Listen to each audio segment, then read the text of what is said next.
తరతరములలో తరగని కృపతో నన్ను నడిపించినావే. గడచిన కాలమంతా నన్ను నడిపించినావే. గడచిన కాలమంతా తరతరములలో. మన ప్రభువును రక్షకుడైన యేసుక్రీస్తు వారి శ్రేష్టమైన నామంలో ఈ లక్కీ యొక్క పుట్టినరోజు కూడికి కూడా వచ్చిన మీ అందరికి కూడా నా హృదయపూర్వక వందనాలు తెలియజేస్తున్నాను. దేవుడు మీ అందరిని దీవించును గాక. Praise lord. వందలండి. చాలా సంతోషం. ఒక చిన్న వాక్యాన్ని చదువుకొని ప్రార్థన చేసుకుందాం. మళ్ళీ కేక్ కట్ చేసుకోవాలి. బైబిల్ తెరిచి ఆదికాండం 30వ అధ్యాయము 22, 23 వాక్యాన్ని చదువుకుందాం. బైబిల్ తెరిచి ఆదికాండం 30 అధ్యాయము 22వ వచనము 23వ వాక్యాన్ని మనం చదువుకుందాం. దేవుడు రాహేల్ని జ్ఞాపం చేసుకొని ఆమె మనవి విని ఆమె గర్భం తెరిచెను. కుమారునికని దేవుడు నా నిందను తొలగించనుకొనిను. మరియు ఆమె యెహోవా మరి యొక్క కుమారుని నాకు దయచేయును గాక అనుకొని అతనికి యేసోబు అని పేరు పెట్టాను. హల్లెలూయా. చెప్దాం హల్లెలూయా. మహాపరిశుద్ధుడైన తండ్రి, నమ్మకస్తుడైన మీకు వందనాలు నాయన. ఈరోజు నా ద్వారా మీరు జరిగించిన ప్రతి పరిచయం స్తుతిస్తున్నాను.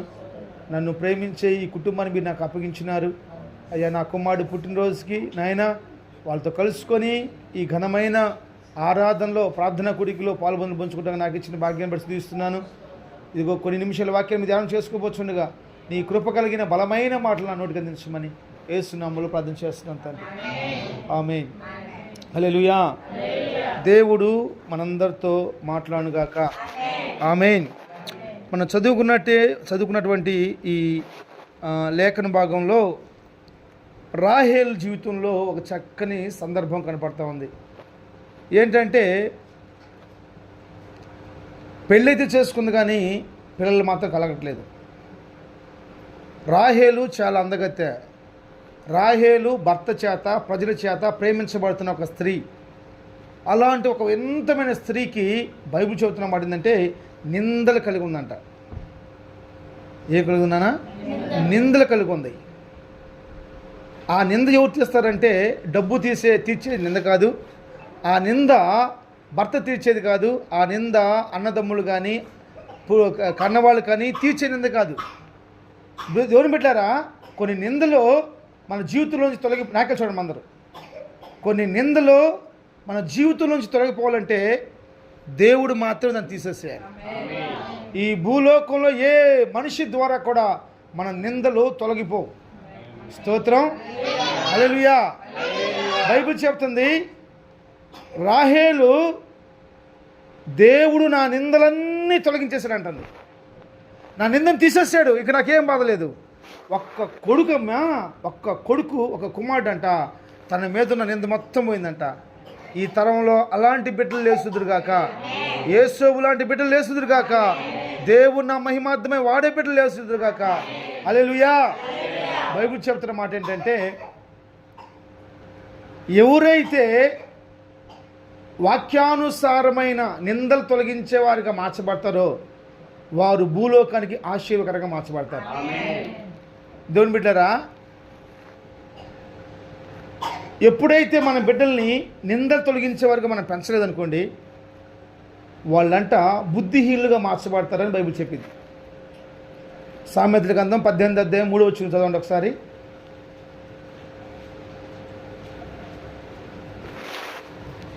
త్వరగా సామెతల గ్రంథం 18వ అధ్యాయం 3వ వచనం చదవండి అన్న.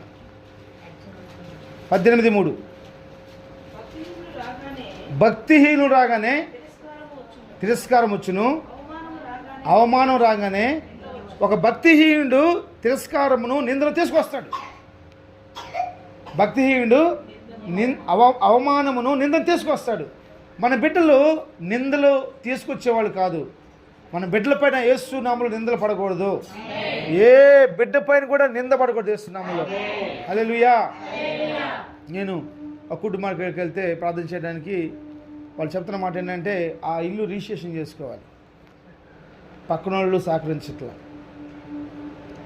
దాన్ని బట్టి ₹1,00,000 పోయేదానికి దాని ఖర్చు ఎంత అయింది తెలుసుమా? 20 లక్షల రూపాయలైనా.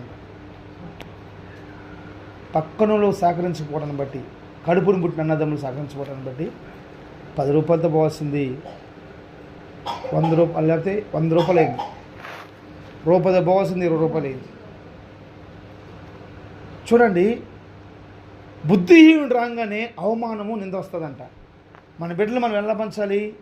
ప్రపంచానికి ఉపయోగపడేవారుగా మనం పంచాలి.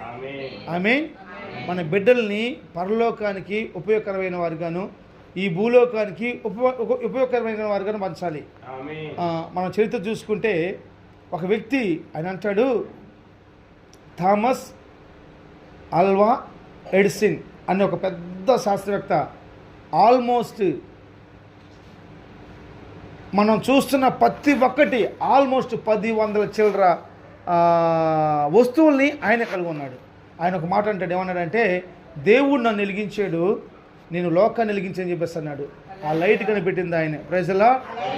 ఆయన చిన్న వయసులో స్కూల్కి వెళ్తా ఉన్నాడు. ఎప్పుడు? చిన్న వయసులో స్కూల్కి వెళ్తా ఉన్నాడు. ఈ వయసులో వెళ్తుంటేను వాడు ఆనమా అంటే దిక్కు చూస్తున్నాడంట. థామస్ ఆల్వా ఎడిసన్ గారు ఆరా ఏ అంటే ఏ అంటలేదు, వన్ అంటలేదు, దిక్కులు చూస్తున్నాడు. చెప్పి చెప్పి చెప్పి టీచర్స్ ఇసుకెత్తిపోయారు. టీచర్లు అంటే బోధకులు అంటే చాలా సహనం కలిగి ఉంటారు పాపం. ఆ పిల్లలతో పడుతూ ఉంటే మామూలు విషయం కాదు అసలు. ఆ పిల్లలతో పడుతుంటే మనిషి చాలా జాగ్రత్తగా ఉండాలి. తల్లిదండ్రులు పిల్లల కోసం కాదు ప్రార్థన, ఇది పెద్దవాళ్ళ కోసమే ప్రార్థన. హల్లెలూయా. అయితే వాడిని ఇసుకెత్తే చేసి వాళ్ళ టీచర్ చెప్పింది,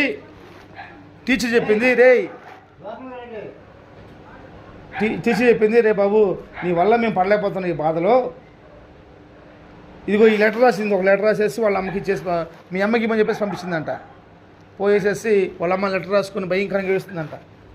ఏంది మమ్మీ ఏడుస్తున్నావు అని చెప్పి అడిగితే అప్పుడు వాళ్ళ అమ్మ చెప్పిందంట, బాబు నీకున్న జ్ఞానానికి ఆ టీచర్ గారు చదువు చెప్పలేరంటే పెద్ద స్కూల్ అయిపోయిమంటున్నారు, పెద్ద స్కూల్లో మనం వద్దు, ఆ పెద్ద స్కూల్ కూడా చెప్తారో చెప్పలేరు నీకున్న జ్ఞానానికి, కాబట్టి ఇక నుంచి నీ టీచర్ నేనే. స్తోత్రం. పెద్ద గంతులు చెప్తారు అనుకున్న వందనాలు, స్తోత్రాలు. పిల్లలకి టీచర్స్ ఎవరు తెలుసా? తల్లిదండ్రులే. చదువు నేర్పించేది బోధకులు, ఉపదేశకులు, స్కూల్లో టీచర్స్. జీవితాన్ని నేర్పించే తల్లిదండ్రులు. జేకి తింటున్నావా? పిల్లలకి జీవితాన్ని నేర్పించి, ఎందుకంటే చదువులో చాలామంది చదువుకొని ఖాళీగా ఉంటున్నారు. భూప్రపంచంలో చాలామంది ఉన్నారు. జీవితం నేర్చుకునే వాళ్ళు మాత్రం ఉన్నతమైన స్థానంలో ఉన్నారు, గొప్ప వాళ్ళుగా ఉన్నారు. అయితే వాళ్ళమ్మ ప్రతిరోజు కుమారుని ఒళ్ళు కూర్చోబెట్టుకొని 1 నుంచి 5వ తరగతి వరకు వాడికి చెప్పి తీర్చిదిద్దిందంట. వాడికి చెప్పిన మాటలు ప్రతి మాట ఏం తెలుసా? ప్రతి మాట దేవుని మీద ఆధారపడాలి, దేవుని మీద ఆధారపడాలి, దేవునికి ఉపయోగపడే కార్యాలను చేయాలి. దేవుడు దేవుడు దేవుడు దేవుడు దేవుడు అని తన శరీరంలో నూరిపోసింది. దాన్ని బట్టి ఏదో తెలుసా? ప్రపంచానికి ఉపయోగపడే ఆల్మోస్ట్ 1000 కంటే ఎక్కువ వస్తువులు కనుగొన్నాడు. ఆయన చనిపోయాడు.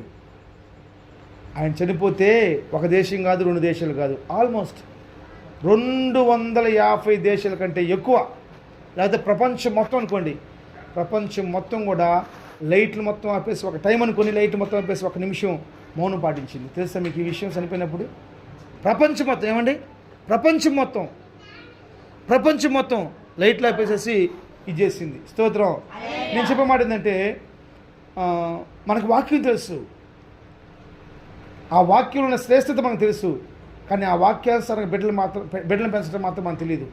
అనేక మంది గొప్పవాళ్ళ పిల్లలు అపవిత్రులు, అనేక మంది జ్ఞానులైన వారి పిల్లలు అపవిత్రులు. ఎందుకంటే వాళ్ళకు బైబుల్ నేర్పే పరిశుద్ధత తెలీదు. వాళ్ళకి ఒంటి పరిశుద్ధత తెలుసు కానీ బైబుల్ నేర్పే పరిశుద్ధత తెలీదు, హృదయ పరిశుద్ధత తెలీదు. లేవియా కాండంలో ప్రభు అంటాడు, నేను పరిశుద్ధుని కనుక మీరు పరిశుద్ధంగా ఉండాలి, మీ పరిశుద్ధతని కాపాడుకోవాలని చెప్తాడు. హల్లెలూయా, హల్లెలూయా. కాబట్టి మన బిడ్డలు లోకాన్ని, కుటుంబాల్ని వెలిగించేవారుగా మార్చబడాలి. కుటుంబాల్లో ఉన్న నిందల్ని, కుటుంబాల్లో ఉన్న శ్రమల్ని తొలగించేసేసి వెలిగించేవారుగా మార్చబడాలి. నేను చిన్నప్పుడు మా అమ్మ ఒక మాట చెప్పేది, అయ్యా మనకు మంచి ఇల్లు ఉండేదిరా, ఆ ఇల్లు లేదు, మీ నాన్నలు తాగి సమ్మేశారు, ఎట్టయినా సరే ఇల్లు కొనాలని అనేది. మనకేం తెలుసు, నేను బాగా సినిమాలు చూసేవాడు కదా, ఏంది మమ్మీ సినిమా డైలాగ్ చెప్తాను చెప్పనుకునేవాడిని మనసులో. 3 పూటలు తినడానికే 3 రోజులు ఆలోచించాలి. అలాంటి మనం చేయలేము కదా. నేను ఎప్పుడైతే ఈ బైబిల్ పెట్టుకున్నానో అలాంటి 100 ఇల్లు కొనడానికి, 100 ఇల్లు కడతానికి ప్రభు సహాయం చేయగల. హల్లెలూయా. మన వల్ల కాంది మనం ఆరాధిస్తున్న నజరేయుడైన యేసుక్రీస్తు ప్రభు ద్వారా మాత్రం సాధ్యం. కాబట్టి మన బిడ్డలు మనం చేసిన ప్రాముఖ్యమైన పని చేస్తా, వాళ్ళని లోకానికి వెలిగించేవారుగా, ఉపయోగకరంగా మనమే పెంచాలి. తల్లిదండ్రులే టీచర్స్గా మారాలి, తల్లిదండ్రులే ఉపదేశకులుగా మారాలి. వాళ్ళ బహుశా వాళ్ళని వదిలిపెట్టేస్తాం అనుకోండి, ఏదో జరగరాందుగా జరిగిపోతే వాళ్ళ లైఫ్ మొత్తం స్పాయిల్ అయిపోయింది. బైబిల్ చెప్తున్న మాట ఏం చేస్తా, ఇదిగో దేవుడు రాహేలుని జ్ఞాపం చేసుకుని ఆమె మనవి విని, మనవి అనే కాడ తర్జుమా రాయబడ్డ మాట ఏంటంటే మొర. రాహేలు మొరపెట్టుకుంటే పుట్టినవాడే చెప్పాలి యేసేపు. రాహేలు మొరపెట్టుకుంటే పుట్టినవాడు యేసేపు. మనం కూడా చాలామంది చెప్తాం, అయ్యో ప్రార్థన చేస్తే పుట్టినోళ్ళు, వరాన్ని పుట్టినోళ్ళు, దేవుడు వాగ్దానం చేస్తే పుట్టినోళ్ళు. దేవుడు, నాకు ఒక ఊరికి వెళ్ళాను, ఊరికి వెళ్తే పాస్టర్కి అభిషేకం చేయమంటున్నారు నన్ను, ఆ అబ్బాయిని. పక్కన వాళ్ళు చేసి చెప్తారు, బ్రదరు మా ఆయన బైక్గా తాగుతాడు, ఆ అబ్బాయికి మారు మోసలేదని చెప్పేసాను. సరే అక్కడ పోయినాక నేను ప్రార్థన చేస్తుంటే దేవుడు నాకు బయలుపరుస్తున్న మాట ఏంటంటే, ఆయన మీద నెత్తి మీద చేయకూడదు పెట్టద్దు అన్నాడు. నెత్తి మీద చేయకూడదు పెట్టద్దని చెప్పి అంటున్నాడు. నేను గమ్మునుకున్నాను. అన్న సార్ అభిషేకించాలి సార్ అని చెప్పన్నాడు. అమ్మ ప్రేరేపణ లేదు, 2 రోజులు ఉపవాసం తర్వాత చేద్దాంలే, ఆయన అభిషేకించేసేసేసి పాస్టర్ చేయాలంట. అమంటది, నేను ఆ కొడుకుని ఏసై మొరపెడితే నాకు ఇచ్చాడయ్యా, 4 ఆడపిల్లలు ఒకటే కొడుకయ్యా, ఇచ్చాడయ్యా అని చెప్పేసి అంటుంది. ఆ కొడుకుని ఎలా తెలిసింది సార్, చల్లం అంటే ఏమంటారు, గారాపం చేసి ఏం చేసింది, తాగుబోతుని తయారు చేసింది. ఒక వ్యక్తి తాగుబోతుడిగా మారితే గుర్తుపెట్టుకోండి, ప్రపంచానికి చెడు చేసుకొస్తాడు. మేము కూర్చొని ఉన్నాం బస్సులో, భయంకర రష్గా ఉంది, క్రౌడ్ ఉంది, జనం. అసలు ఆయన పేరు ఏం పేరు, ఎబ్రిల్స్ లాగా వచ్చాడు మాకు ఆయన, ఫుల్ తాగున్నాడు. అసలు ఇప్పుడు చాలా సంవత్సరాలు అయింది అలాంటి తాగి బస్ ఎక్కడం. సన్నగా ఉన్నాడు, ఎక్కాడు. అసలు ఎవరి మీద పడుతున్నాడు అర్థం కావట్లా. అందరూ చేదెచ్చుకున్నారు. ఒకళ్ళు ముసలోడు అంటే కాదు, మహా అంటే నాకు చేసేసి 40 సంవత్సరాలు 50 సంవత్సరాల లోపు ఉంటుంది వయసు. ఓపిక లేదు, ఫుల్ ఉన్నాడు, కంపు కొడుతుంది భయంకరంగా. అక్కడ కూర్చొని ఇక్కడ కంపు వస్తుంది. అందరూ చేదరించుకుంటున్నారు, అలాగే నెట్టుకుంటూ వస్తున్నాడు. దేవుని కోసం వెనక మా ఖాళీ సీట్ ఉండిపోయి అక్కడ కూర్చున్నాడు. ఏ డిస్టర్బెన్స్ లేక మరి దిగలేదు నాకు తెలియదు. టికెట్ తీసుకున్నాడు కూడా తెలియదు పాప, కాంట్రాక్ట్ కూడా అడగలేదు మన పరిస్థితి చూసి. మన బిడ్డల్ని బైబిల్ చెప్తుంది, మొరపెట్టగా రాహేలుకి కుమారుని ఇచ్చాడు. ఆ కుమారుడికి యేసోబు అని పేరు పెట్టింది. ఆ యేసోబు యాకోబు తొడ మీద పెరిగిపడ్డాడు. పరిశుద్ధతలో ప్రభువులాగా బ్రతికాడు. ప్రపంచాన్ని ఏలేవాడిగా మార్చబడ్డాడు. దేశాలకు ఆహారం పెట్టాడు. స్తోత్రం, హల్లెలూయా. కాబట్టి ఈరోజు ఒక్క మాట చెప్పేసేసి నేను మీకోసం ప్రార్థన చేస్తాను. ద్వితీయోపదేశకాండం 6వ అధ్యాయము, ద్వితీయోపదేశకాండం తీయండి, 6వ అధ్యాయం 7వ వచనం చదువుకుందాం.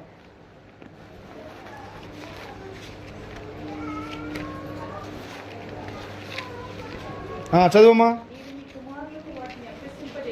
అమ్మా, జాగ్రత్తగానండి. నీవు నీ కుమారులకు వాటిని అభ్యసింపజేసి, నెంబర్ 1 నీ ఇంట కూర్చున్నప్పుడు, నెంబర్ 2 త్రోవ నడుచున్నప్పుడు, నెంబర్ 3 పడుకున్నప్పుడు, నెంబర్ 4 లేచినప్పుడు వాటిని గూర్చి మాట్లాడవాలి. హల్లెలూయా.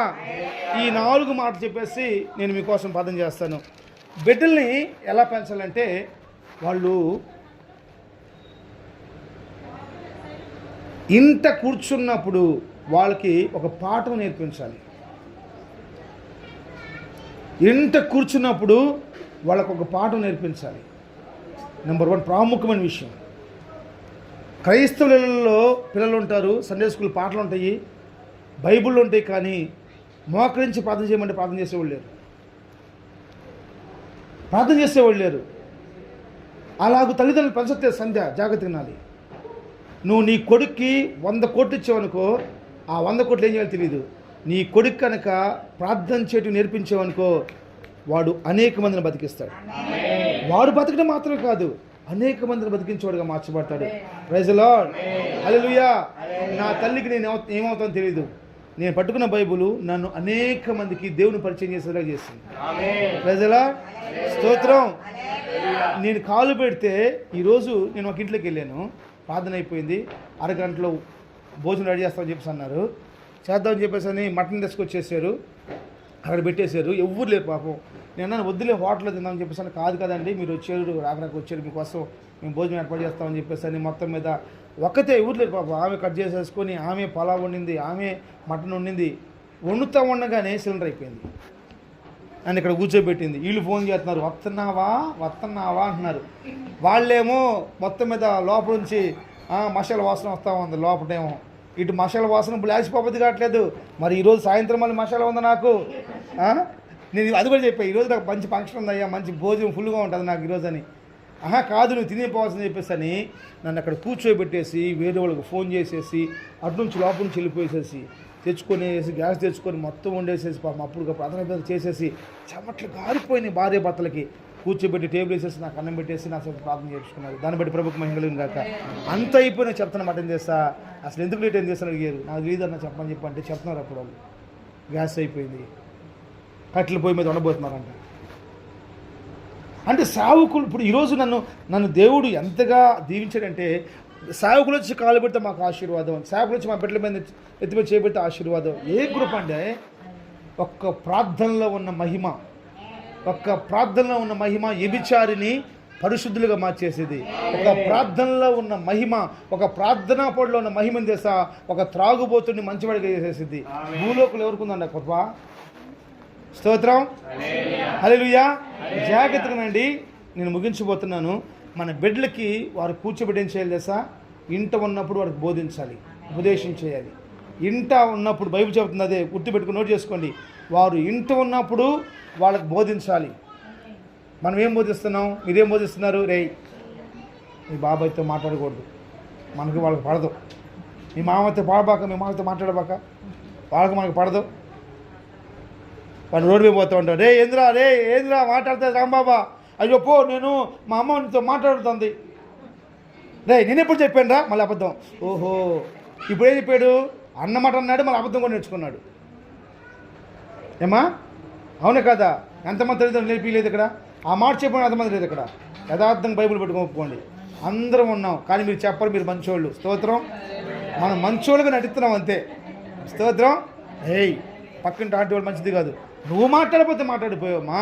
పాపం వాడేం చేశాడు? బైబిల్ చెప్పింది, చిన్నపిల్లల లాంటి మనసు రాకపోతే వారు పరలోక రాజ్యంలో ఉంటారు. చిన్నపిల్లల మనసు ఏంది? అప్పుడే కొట్టుకుంటారు, అప్పుడే వాడేసుకుంటారు. మీరు చూడండి, 2 పిల్లలు కొట్టున్నారనుకో, వాడికి చాక్లెట్ ఇస్తే షేర్ చేసుకుని పంచుకుంటారు. ఇప్పుడు మనకు పక్కింటితో మనకు పడదు. ఏమ్మా నువ్వు నోరు మూసుకో, ఫోన్ వదిలిపెట్టేసి, నువ్వు నోరు మూసుకో, ఫోన్ వదిలిపెట్టే వాళ్ళు ఆడుకుంటారు. మన ఇంట ఉన్నప్పుడు వాళ్ళకి బోధించవలసిన బోధన చేసా దేవుని వాక్యం గురించి బోధించాలి. ఆయన 1062 కొత్త నిబంధన వాగ్దానాలు ఉన్నాయి. 1260 సంథింగ్ 1200 వాగ్దానాల కంటే ఎక్కువ ఉన్నాయి బైబిల్లో మనకు వాగ్దానాలు. ఆ వాగ్దానాలు బలమైన వాగ్దానాలు. బాబు, నీ పొరుగుని ప్రేమించాలి, ఏ పొరుగువారిని మనం ఏది ఆశించకూడదు, మనం యథార్థంగా ఉండాలి, నీతిమంతులుగా ఉండాలి, దేవుని భయభక్తులుగా ఉండాలి, మోకరించాలి, పాటలు పాడాలి, ప్రార్థన చేయాలి, అబద్ధం ఆడకూడదు. ఇలా మాటలు కూర్చున్నప్పుడల్లా వాడికి బోధిస్తూ ఉండాలి. ఇంట కూర్చున్నప్పుడు, ఇంట ఉన్నప్పుడు వాడికి బోధించాలంట. ప్రజలా, ఇంట కూర్చున్నప్పుడు బోధించాలి. ఈరోజు 850 టీవీ ఛానల్స్ ఉన్నాయి. నాకు ఒక మెసేజ్ వచ్చింది, సార్ మా జియో కనుక వేయించుకుంటే 1 మంత్ ఫ్రీ, మీకు అదేంటిది అది ఫ్రీ అంటున్నారు, నెట్ అదే ఏముంటుందని, ఏంటిది డిటిఓ ఇది పేరు అంటారు కదా దాన్ని, సన్ డైరెక్ట్ మీకు 1 మంత్ ఫ్రీ అని చెప్పేసి అంటున్నాడు. అసలు మాకు టీవీ లేదురా బాబు, మాకు టీవీ లేదు, మాకెందుకని చెప్పేసి అన్నాను. కాబట్టి 850 కంటే ఎక్కువ ఛానల్స్ వస్తున్నాయి. వాటిల్లో 750 ఛానల్లో చంపటం, ఆడవాళ్ళని బాగు చేయటం, పగ, ద్వేషం, ఈ 4 రన్ అవుతూ ఉన్నాయి. చంపడం ఒక iNews అని ఒక యాప్ ఉంది. ఆ యాప్ వచ్చిన ప్రతి మెసేజ్ వాళ్ళని చంపారు, వీళ్ళు చంపారు, వీళ్ళు ప్రేమించారు, వాళ్ళని ప్రేమించారు, ఇదే మెసేజ్. నేను బస్సులో వెళ్తున్నాను కదా, అదే ఊరు దాటినమ్మా. ఏ ఊరు అదే ఊరు అది చేబ్రోలో సంథింగ్ అది దాటాను. అక్కడ సినిమా హాల్ ఉంది. ఆ సినిమా హాల్ దాటి కొంచెం ముందుకెళ్ళలేక అక్కడ పోస్టర్ ఉంది. ఆ పోస్టర్ ఏం చేస్తా, ఒక అమ్మాయి ఒక అబ్బాయిని వాడేసుకుని ఉంది. ఏదో సినిమా పోస్టర్ మీద, సినిమా హాల్ పోస్టర్ మీద. అయితే వాడేమో ఆ పిల్లల మీద పడేసేసి నవ్వుకుంటూ ఉన్నాడు. ఈ పిల్ల వాడి భుజం మీద చేపెట్టి పక్కన ఒక అబ్బాయి ఉంటే వాళ్ళకి బుద్ధి పడుతుంది.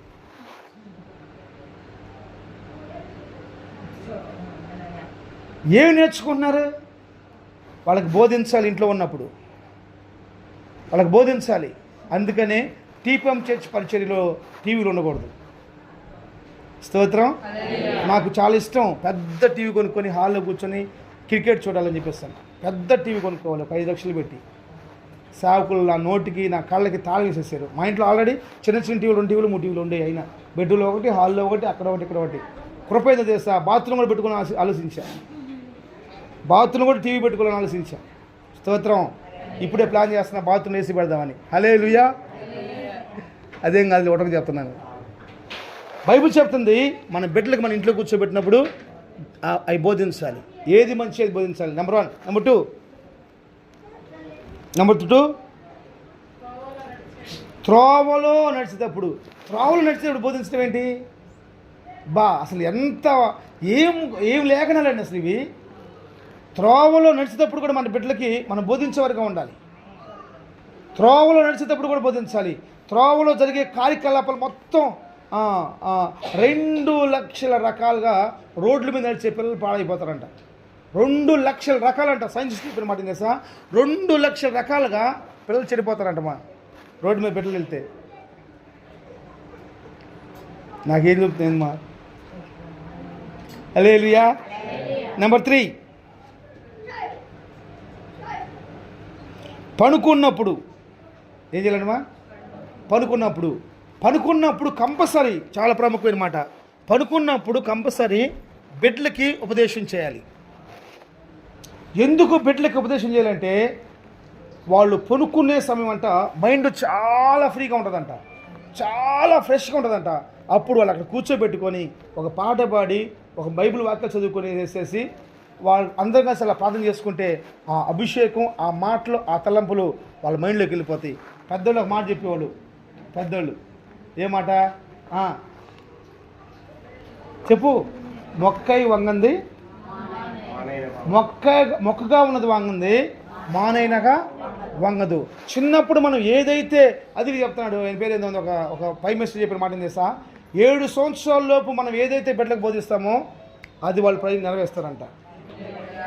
7 సంవత్సరాలు ఏ గోల్ అయితే వాళ్ళకు ఉంటుందో, క్రికెట్ రావాలని గోలా 7 సంవత్సరాల్లో, కలెక్టర్ అవ్వాలని గోలా, డాక్టర్ అవ్వాలని గోలా, 7 సంవత్సరాలు వాళ్ళకి మనం ఏదైతే వాళ్ళ చెవులో పోస్తూ ఉంటామో వాళ్ళు పెద్దయిన కంపల్సరీ వాళ్ళు నెరవేరుస్తారంట. అనేక మంది చెప్పిన సాక్ష్యాలు ఇవి. మన తెలుగు క్రికెటర్ ఒక ఆయన, ఏందో అబ్బాయి పేరు సరే గుర్తులేదు నాకు, వాళ్ళ అమ్మలు చెప్తున్న సాక్ష్యం ఏం చేస్తా, 21 సంవత్సరం మనోడికి వయసు, క్రికెట్ భయంకరంగా ఆడుతున్నాడు మనోడు. ఇప్పుడు వాళ్ళ అమ్మ చెప్పిన వాసన చేస్తా, 7 సంవత్సరాల వయసులోనే వాడు బ్యాట్ పట్టుకొని మంచంలో పెట్టుకుని పడుకుంటాడంట. 7 సంవత్సరాల వయసులో మనం ఏది నేర్పిస్తామో అది పెద్ద అయినాక వాళ్ళ జీవితం నెరవేర్చబడిద్దంట. స్తోత్రం. ఎప్పుడు జరిగింది అది? పనుకోబోయేటప్పుడు చెప్పాలి. పనుకోబోయేటప్పుడు వాళ్ళ గోల్ గురించి చెప్పాలి. అయ్యి అలసిపోయి పాపం ఏం చేస్తాడు ప్రార్థన. ఈరోజు చెప్తున్నా, అర్థమైందమ్మా? మీ పెట్టిన చేత ప్రార్థన చెప్పండి తల్లి ప్లీజ్. చాలా గల్లుగా మార్చబడతారు. ఈ వాక్యం మీ మనసులో పెట్టుకోండి. నా మాటలు తప్పైతే అడగండి. నేను నా మాటలు కదా, ఈ వాక్యం అది. 4th one, వాళ్ళు లేచినప్పుడు వాళ్ళకి బోధించాలంట. ఉదయాన్నే లేవగానే మనం చేసిన బోధన చేసా వాళ్ళు కూర్చోబెట్టుకొని ప్రభువును స్తుతించడం నేర్పించాలి. కొన్ని మాటలు మనం నేర్పించాలి. రేయ్ బైబిల్ చదవకుంటే టిఫిన్ లేదు, రేయ్ ప్రార్థన చేయకపోతే భోజనం లేదు. బైబిల్ చదవాలి, వాక్యం చదవాలి, అప్పుడే భోజనం. మోకరించి ప్రార్థన చేయి, ఒక 2 అధ్యాయాలు బైబిల్ చదువుకో, ఆ బైబిల్ మాటలు నేర్చుకో, రిపీట్ చేయి, నాకు చెప్పు ఏం నేర్చుకున్నావో అని చెప్పి తల్లిదండ్రులు ఉన్నారు.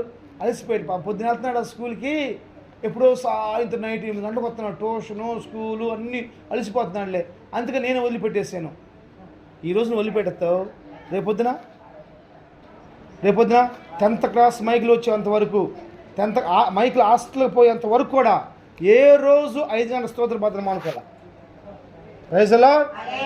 ఇది ఒకవేళ తప్పు అయితే నేను దేవుని దగ్గర దోషిని అవుతాను. ఏ రోజు కూడా నిన్న మన బిడ్డలో నేను ఒంగలేను. వాళ్ళు చెప్తారు సాక్షి ఏం చేస్తా అన్న, మీరు వాళ్ళు నాకు చాలా ఇష్టం, మా బిడ్డలో 5 గంటలు వేసినప్పుడు మంచిగా స్తోత్రపాదం వచ్చేవాళ్ళని చెప్పేసి అన్నప్పుడు వాళ్ళు చెప్తున్నారు, అదే ఆ రోజు మీరు నేర్పించింది ఈ రోజు కూడా వాళ్ళు 5 గంటలు వేస్తున్నారు. నేను అన్నాను, మీరు లేస్తున్నారు అడిగి నేను మనకు నేను చెప్పేది వాడు ఉదయాన్నే లేచినప్పుడు బోధించాలంట, పడుకున్నప్పుడు బోధించాలా, త్రావణి కూర్చున్నప్పుడు బోధించాలి, త్రావణి లేతప్పుడు బోధించాలి, త్రావణి లేత ఇంట ఉన్నప్పుడు, త్రావణి లేతప్పుడు, పడుకున్నప్పుడు, లేచినప్పుడు, ఈ 4 సమయాల్లో దేవుని గురించి, దేవుని గొప్ప కార్యాల గురించి వాళ్ళ జీవితాన్ని అందంగా మనం మార్చాలి, వాళ్ళ జీవితాన్ని మాధుర్యంగా మార్చాలి, వాళ్ళ జీవితాన్ని అలంకారంగా మార్చాలి. ఎప్పుడు నవ్వుతూ మనం ఉండాలి, కోప్పడకూడదు. ఇలా మనం కనుక ఆ బిడ్డలను పెంచగలిగితే ఇలాంటి బోధనలు చెప్పిన వాళ్ళు ఎవరు లేరు. ఇలాంటి బోధనలు చెప్పిన వాళ్ళు ఇప్పుడు ఆత్మశక్తి నింపడి, పరిశుద్ధాత్మ నింపడి నేను నేర్చుకుని అనేక మందికి బోధిస్తూ ఉన్నాను. నాకు చెప్పిన ఉన్నట్టయితే కంపల్సరీ నేను అలాగ పెంచేవాడిని. స్తోత్రం. దేవుడు ఇక్కడున్న ప్రతి ఒక్క తల్లిదండ్రులకి అలాంటి విశేషమైన కృప దయచేయను గాక. దేవుడు ఈ వాక్యాన్ని ప్రతి ఒక్కరి హృదయాల్లో స్థిరపరచును గాక. దేవుడు లక్కీని కూడా ఉన్నతమైన కుమారుడిగా ప్రభు చేయను గాక. సురేష్ని, సంధ్యను కూడా ఆ విధంగా మార్చును గాక. అందుని బట్టి ప్రభు స్తుతిద్దామా.